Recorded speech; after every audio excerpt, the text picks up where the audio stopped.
जब चुनाव आता है ना तो आप उस नेता के पीछे भागते हैं जो नेता जो है समय पे आपको धोखा दे। जाइए लोग ना विधायक जी लोगों के पास, सांसद जी लोगों के पास।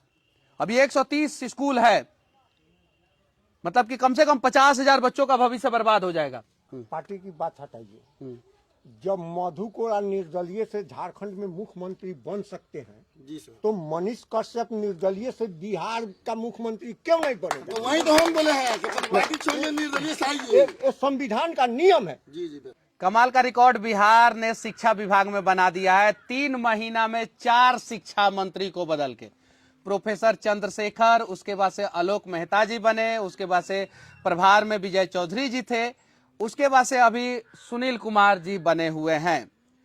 और शिक्षा विभाग में किस प्रकार से भ्रष्टाचार है वो आप सभी को पता है, उसके बारे में मैं कुछ नहीं बोलना चाहता हूं। लेकिन नए शिक्षा मंत्री जी से हाथ जोड़ के एक विनती है कि अभी मेरे पास जो गांव में प्राइवेट स्कूल चलता है उसके संचालक हैं।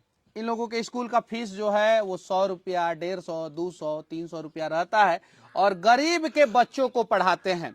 जो गरीब चाहता है कि सरकारी स्कूल में जाके खिचड़ी खा के मेरा बेटा जो है मजदूर ना बने, और उस गरीब के पास पैसा ज्यादा नहीं रहता है कि बड़े बड़े कन्वेंट स्कूल में पढ़ा सके, तो वो गांव के करकट में चल रहे या छोटे छोटे घरों में चल रहे प्राइवेट स्कूलों में बच्चों को पढ़वाते हैं। अब नया नियम आया है, ऑल वेदर स्कूल चाहिए तभी आपको QR कोड दिया जाएगा। तो ऑल वेदर स्कूल के लिए खाली यही लोग क्राइटेरिया थोड़ी फुलफिल करेंगे, उसके लिए तो सरकारी स्कूल को फुलफिल करना चाहिए, जिसमें बाढ़ के दिन में पानी घुस जाता है, ऊपर छत नहीं है, और 8वां क्लास तक स्कूल में 2 क्लासरूम है, 12वां क्लास तक हमारे गांव में स्कूल खुल गया और 12 क्लासरूम नहीं है।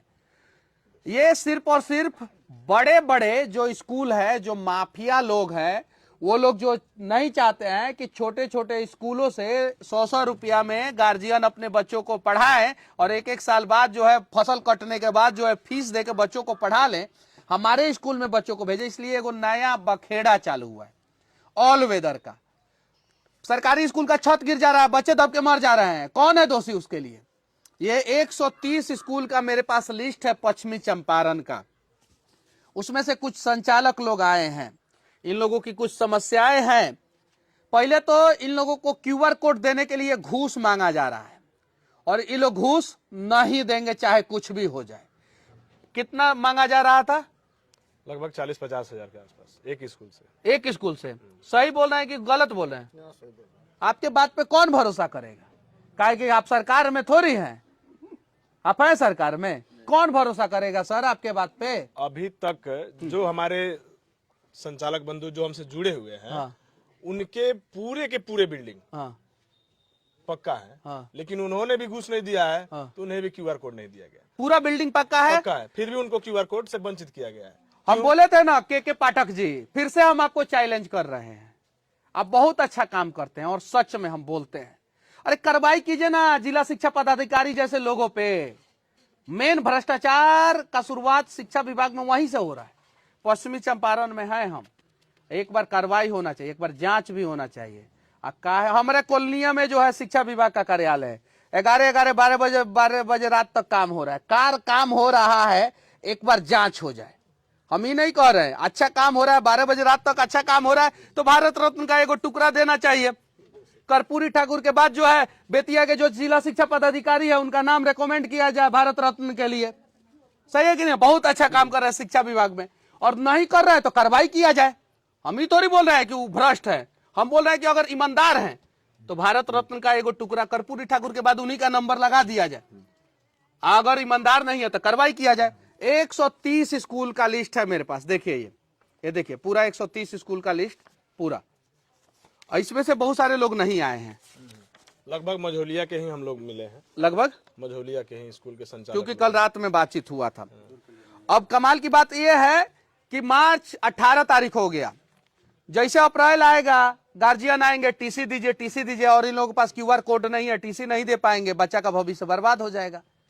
एगो बच्चा नवोदय स्कूल में पास हो गया था, आपके स्कूल का ना, दीजिए तो क्या हुआ था? मेरे स्कूल का नाम अनन्या पब्लिक स्कूल है। इसके पिछले साल एक लड़की दीक्षा कुमारी शाहबाजवा की नवोदय में पास हो गई थी। उसमें काउंटर साइन कराने के लिए टीसी पर सिग्नेचर भी हो गया था और हम लोग को पता नहीं था कि क्यूआर क्या होता है, ना कोई किसी तरह से हम लोग को कहा गया था। ऐसे तो मैं जानता हूँ कि सरकारी स्कूल भी केवल यू-डैश कोड पर चलता है। हम लोग को सरकार के द्वारा 2 ठो कोड मुहैया कराया गया था, जिसको यू-डैश कहते हैं और एक ठो WCMEAJ। तो इस तरह से हम लोग यही जानते थे, लेकिन जब लड़की गई हम लोग काउंटर साइन कराने तो उस पर डीओ साहब ने सिग्नेचर कर दिया।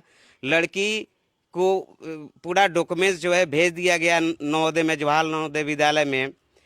लेकिन जब लड़की को ले जाया गया तो वहां से पता चला कि नहीं, आप लड़की को वापस ले जाइए, क्योंकि डीओ साहब के द्वारा जो है आपकी लड़की का सिलेक्शन जो है निरस्त कर दिया गया है। तो फिर गार्जियन चलाया। डीओ साहब, ईमानदार डीओ साहब, चलिए मोदी जी से हम फोन करके बोलते हैं कि आपको जो है एगो पद्म विभूषण तो कम से कम दे दे। उस बच्ची की क्या गलती थी? वो एगो विधायक की बच्ची होती तो आप लोग साइन कर दिए होते, एगो सांसद की बच्ची होती तो साइन कर दिए होते, एगो गरीब की बच्ची थी। और ये सब नामाजुआ उठाते हैं तो खराब लग जाता है, और खराब लग जाता है तो हमको जेल में डालवा दिया जाता है, यही सब ना। लेकिन आप लोग भी गलती करते हैं, अभी हंस रहे हैं। जब चुनाव आता है ना तो आप उस नेता के पीछे भागते हैं जो नेता जो है समय पे आपको धोखा दे। जाइए लोग ना विधायक जी लोगों के पास, सांसद जी लोगों के पास। अभी 130 स्कूल है, मतलब कि कम से कम 50,000 बच्चों का भविष्य बर्बाद हो जाएगा।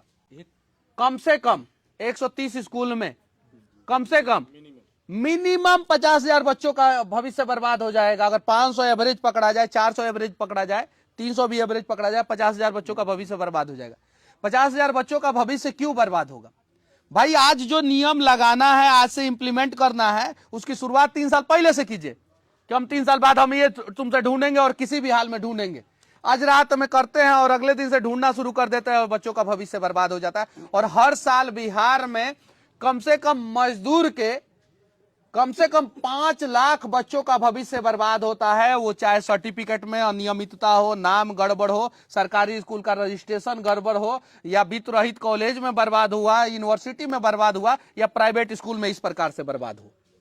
5 लाख बच्चों का। क्या बोल रहे हैं? अभी सत्र की समाप्ति है। हाँ। और जिन विद्यालयों को क्यूआर कोड नहीं मिला, हाँ। उस विद्यालय के 8वां पास बच्चे 9th में एडमिशन के लिए जाएंगे। हाँ। तो वहाँ सर्टिफिकेट के जब मान्यता नहीं रहेगी तो वे बच्चे क्या होंगे? कल होकर के आतंकवादी बनेंगे। तो विनती है कि ये 130 ही स्कूल नहीं, बिहार में जितने भी प्राइवेट स्कूल हैं, उन सारे प्राइवेट स्कूल का जो है क्यूआर कोड का मान्यता दिया जाए, वरना हर एक सरकारी स्कूल के लिए भी कैटेगरी तय किया जाए, और अगर सरकारी स्कूल उस कैटेगरी को फुलफिल नहीं कर रहा है तो उसकी भी मान्यता रद्द की जाए। मैं कंटिन्यू 2 साल से, हाँ, 2 फरवरी 2022 को रजनीकांत प्रवीण जिला शिक्षा पदाधिकारी के रूप में बेतिया पहुंचे। हाँ, उस दिन से उसी के बाद से गड़बड़ी है ये सब। उस दिन से लेकर के आज तक हाँ। मैं उनके दफ्तर का चक्कर लगाता हूँ। ये 130 विद्यालय जो मेरे फोन कॉल का इंतजार करते हैं कि क्या सही डिसीजन मिल रहा है, क्योंकि ये लोग ईमानदार हैं और ईमानदारी से अपने विद्यालय में कम शुल्क में निर्धन बच्चों को शिक्षा दे रहे हैं, जिनके आय बहुत ही कम है। तो मान लीजिए मेरे पास संपत्ति है, मैं अपना बिल्डिंग बेहतर बना ले रहा हूँ, तो मैं भी तो उसके हिसाब से पेमेंट लूंगा, तो फिर गरीब के बच्चे तो पढ़ नहीं पाएंगे। तो 2 फरवरी 2022 से आज तक दफ्तर का बार बार चक्कर लगाने के बाद अभी तक मुझे सिर्फ आश्वासन मिला है। ये लोग चाहते हैं क्या कि जो बिहार के शिक्षा व्यवस्था का रीढ़ का हड्डी है जो स्कूल, वो सारे स्कूलों को खत्म कर दिया जाए, या तो दलालों को रखा जाए जो बड़े बड़े शिक्षा माफिया है, जो बड़ा बड़ा स्कूल चला रहे हैं। भारत में बहुत सारा स्कूल है जिसमें एडमिशन लेने से पहले जो है गार्जियन का सिविल स्कोर चेक किया जाता है, उनका जो है कैरेक्टर सर्टिफिकेट मांगा जाता है, उनका जो है एजुकेशन क्वालिफिकेशन का सर्टिफिकेट मांगा जाता है, उसके बाद एडमिशन होता है। अब मजदूर कहां से एजुकेशन क्वालिफिकेशन का सर्टिफिकेट देगा? वो कहां से सिविल स्कोर देगा? तो वो तो या तो उसमें स्कूल में बच्चों को पढ़ाए, या तो सरकारी में पढ़ाए। सरकारी में पढ़ाएगा, मजदूर बन जाएगा, मजदूर का बेटा मजदूर बन जाएगा। बिहार का सरकारी स्कूल का स्थिति ऐसा है। आज भी हमारे यहाँ के सिस्टम क्या है कि लोग समय से शुल्क नहीं दे पाते। गन्ना जाई, परमानेंट आई, तब दी आई। हाँ। अगर किसी साल किसी के घर शादी पड़ गया तो उस साल फीस ऐसे ही रह गया। तो हम लोग इंफ्रास्ट्रक्चर सुधार करने के लिए इन गरीब के बच्चों को पढ़ा रहे हैं, तो कहाँ से हम लूट रहे हैं? ना उनके जैसे लूट रहे हैं, ना उस तरह की व्यवस्था हम कर पाएंगे। तो बस हमें यही विनती है कि जिन विद्यालयों को पहले से WC कोड प्राप्त है उन्हें कुछ जिन विद्यालय को पहले सरकार नहीं बोला कि बच्चों को पढ़ाइए, सरकार नहीं बोला है, हम ऑलरेडी सरकार नहीं बोला है। हाँ, हम लोग ऑलरेडी जिन विद्यालयों को WC कोड प्राप्त था 22 से पहले तक, और जैसे ने गवर्नमेंट ने अलाउ किया है ई संबंधन पोर्टल, जो तीसरा हम लोगों को QR कोड लेना है, 2 चीज तो हम लोग ले चुके हैं, WC कोड और डायस कोड। तीसरा जो है नहीं मिला है, वो है ई संबंधन पोर्टल पे ऑनलाइन QR कोड। तो पहले से QR कोड नहीं, WC कोड जिन विद्यालयों को मिल चुका था वो RTE के तहत निःशुल्क बच्चों को पढ़ा रहे हैं, ये सत्य है, लेकिन 2 साल से नहीं पढ़ा रहे हैं। तो चलिए ठीक है, हम लोग प्रयास करेंगे, हम पे भरोसा है, बिल्कुल है। तो हमारा साथ दीजिए। चुनाव है तो चुनावी बात हम भी कर सकते हैं। हाँ भाई, मोदी जी करते हैं कि नहीं चुनावी बात? करते हैं ना? राहुल गांधी करते हैं कि नहीं करते? हमारे मन तो की हम बात भी है। चुनावी बात कर रहे हैं कि अगर आप लोगों का काम इस वीडियो से हो जाए तो साथ दीजिए, इस वीडियो से नहीं हो पाए तो भी साथ दीजिए। हम सदन में पहुंचने के बाद मनीष कश्यप वादा करता है कि आप लोगों के लिए आवाज पहला ही सत्र में उठाएगा, चाहे कुछ भी हो जाए, पहला ही सत्र में उठाएगा। भरोसा है तो ठीक है, नहीं भरोसा है तो जिस पे भरोसा है उसके साथ जाइए। चुनाव है तो चुनावी बात तो हम भी करेंगे, ये चीजें है। ये चुनाव में हम तो आए खुल के, अब कितना खुल के आए, डिसीजन हुआ कि तो एकदम पार्टी से ही वोट दीजिएगा तो जाइए पार्टी के पास। सुनिए, सुनिए, 1 मिनट हम बता रहे हैं, 1 मिनट, 2 मिनट नहीं, पहले 1 मिनट। पार्टी से अगर हम आएंगे, हम आपकी बात नहीं करेंगे, फिर पार्टी का बात करेंगे। 1 मिनट सर, 1 मिनट हमसे सुन लीजिए, फिर आपका बात क्या करेंगे? पार्टी बोलेगा इस मुद्दे पे बोलना है मनीष कश्यप, तो उसी मुद्दे पे बोलेंगे, हम इस मुद्दे पे नहीं बोलेंगे। और अगर आप भेजिएगा तो हम आपके मुद्दे पे बोलेंगे और किसी भी पार्टी से लड़ जाएंगे। तो आप निर्दलीय आइए या अपना पार्टी बनाइए, उसमें हम आपका योगदान करेंगे। बोलिए। चलिए ठीक है, देखते आप हैं। अपना एक पार्टी क्रिएट कीजिए, तब चलिए ठीक है, देखते हैं। तिरवा लेवल पर ही अपना एक पार्टी के नाम रखिए और उसमें जो योगदान हो, जैसे हो, हम आपके साथ साथ घूमने के लिए चलिए। तैयार हैं। बोलिए। ठीक है, लेकिन जब चुनाव में आना है तो आइए। एकदम आएंगे, एकदम आएंगे। इसलिए हम पूछे कि अभी मतलब क्लियर नहीं है कि आप हाँ, किस पार्टी क्लियर से है। आ रहे हैं। हमारा नहीं, सब निर्दलीय क्लियर है ना? हाँ क्लियर है। निर्दलीय आइए। पार्टी की बात हटाइए। जब मधु कोड़ा निर्दलीय से झारखंड में मुख्यमंत्री बन सकते हैं, जी सर। तो मनीष कश्यप निर्दलीय से बिहार का मुख्यमंत्री क्यों नहीं बनेगा? तो वही तो हम बोले हैं कि पार्टी छोड़िए, निर्दलीय से आइए। ये संविधान का नियम है। जी जी।